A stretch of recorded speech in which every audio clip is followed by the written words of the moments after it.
ಈ ಹಬ್ಬಗಳ ವಿಚಾರದಲ್ಲಿ ಇರುವ ಭಾಗ್ಯವನ್ನೆನೆದು ಬಾರೆನೆಂಬುದನ್ನ ಬಿಡು, ಹರುಷಕ್ಕಿದೆ ದಾರಿ ಮಂಕುತಿಮ್ಮ ಅಂತ DVG ಅವರು ಬರೀತಾರೆ. ಅದರಿಂದ ಸಿಗದೆ ಇರೋದನ್ನ ಬಿಡೋಣ, ನಮ್ಮ ಹತ್ರ ಏನಿದೆಯೋ ಅದ್ರಲ್ಲಿ ಸಂತೋಷ ಪಡೋಣ ಅಂತ ಹೇಳ್ತಾ, ನಮ್ಮಲ್ಲಿ ಬಡತನ ಇರ್ಲಿ ಸಿರಿತನ ಇರ್ಲಿ, ಭಾವನೆಗಳಿಗೆ ಬಡತನ ಬೇಡ ಅಂತ ಅಷ್ಟೇ. ನಮ್ಮಲ್ಲಿ ಕೊಡುವಂತ ಸಂತೋಷ ಸಂಭ್ರಮ ಇದೆಯಲ್ಲ, ಅದನ್ನ ಹಂಚೋ ವಿಚಾರದಲ್ಲಿ ಬಡತನ ಬೇಡ ಅಂತ ಮೊದ್ಲಿಂದಲೂ ಹಿರಿಯರು ಏನ್ ಹೇಳ್ತಾ ಬರ್ತಾ ಇದ್ದಾರೆ. ಹಬ್ಬ ಹೇಗೆ ನಿಮ್ಮ ಮನೇಲಿ ಈ ಸಲ ಅಂತಂದ್ರೆ, ಮಕ್ಕಳೆಲ್ಲ ಬರ್ತಾ ಇದ್ದಾರೆ, ಅದೇ ದೊಡ್ಡ ಹಬ್ಬ ಅಂತ.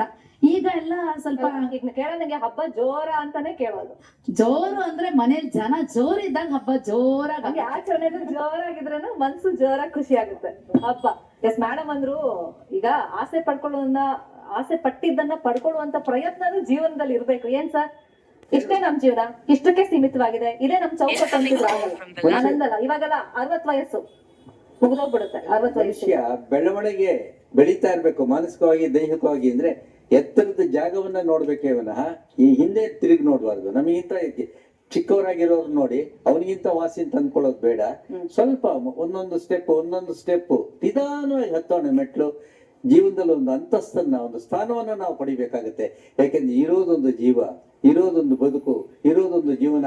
ಮುಂದೆ ಏನಾಗ್ತೀವೋ ಯಾರಿಗೂ ಮರಳಿ ಬಂದವರಿಲ್ಲ, ವರದಿ ತಂದವರಿಲ್ಲ. ಆದ್ದರಿಂದ ಇರೋವಾಗ ಎಂಜಾಯ್ ಮಾಡೋಣ. ಈಗ ಗುಂಡೂರಾಯರು ಸ್ವಲ್ಪ ಕಡಿಮೆ ಖರ್ಚು ಮಾಡ್ತಾರೆ, ಮಾಡ್ಲಿ. ನಾವು ಇರೋದ್ರಲ್ಲಿ ನಾವು ಮಾಡ್ತೀವಿ, ಇವ್ರು ಸಾಲ ತಗೊಂಡ್ ಮಾಡ್ತಾ ಇದಾರೆ, ನಾನು ಮಾಡು ಅಂತಂದೆ. ಆ ಸಂತೋಷಕ್ಕಿಂತ ಮಿಗಿಲಾದ ದುಡ್ಡಲ್ಲ, ದುಡ್ಡನ್ನ ಮೀರಿದೆ ಸಂತೋಷ. ನಾನು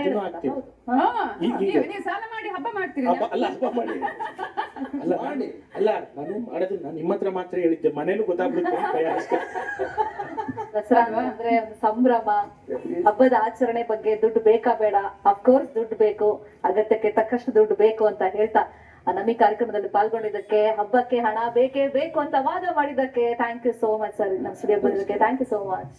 ಎಸ್, ಹಬ್ಬವನ್ನು ನಾವು ಆಚರಣೆ ಮಾಡಬೇಕು. ಹಬ್ಬದ ಜೊತೆಗೆ ಆಡಂಬರ ಇಲ್ಲದೆ ಭಕ್ತಿಯಿಂದ, ಜೊತೆಗೆ ನಮ್ಮಲ್ಲಿ ಎಷ್ಟಿದೆ ಹಾಸಿಗೆ ಇದ್ದಷ್ಟು ಕಾಲು ಚಾಚುವುದರ ಮೂಲಕ ನಾವು ಹಬ್ಬವನ್ನು ಆಚರಣೆ ಮಾಡೋಣ, ಸಂಭ್ರಮ ಕೊಡೋಣ, ನಾವೆಲ್ಲರ ಒಟ್ಟಿಗೆ ಇರೋಣ ಅಂತ ನೀವೊಂದು ಸಂದೇಶವನ್ನು ಪಾಸ್ ಮಾಡಿದ್ದೀರಾ. ನಿಮ್ಮಿಬ್ಬರಿಗೂ ಕೂಡ ಧನ್ಯವಾದಗಳು. ಹಬ್ಬದ ಸಂದರ್ಭದಲ್ಲಿ ಈ ಹಾಸ್ಯ ಹರಟೆ ಕಾರ್ಯಕ್ರಮ ನಿಮ್ಗೆ ಇಷ್ಟ ಆಯ್ತು ಅಂತ ಭಾವಿಸ್ತಾ, ಬಹುಶಃ ಕಾರ್ಯಕ್ರಮ ನೋಡ್ತಾ ನೀವು ಒಂದಿಷ್ಟು ವಾದ ವಿವಾದ ಮಾಡಿರ್ತೀರಾ ಅಂತ ಅನ್ಕೊಳ್ತಾ, ಈ ಕಾರ್ಯಕ್ರಮ ಇಷ್ಟವಾಗಿದೆ ಅಂತ ತಿಳಿತಾ ಕಾರ್ಯಕ್ರಮ ಮುಗಿಸ್ತಾ ಇದೀವಿ. ನೋಡ್ತಾ ಇರಿ News 18 ಕನ್ನಡ. ಜಾಲ ನಮ್ಮದು, ಬಲ ನಿಮ್ಮದು.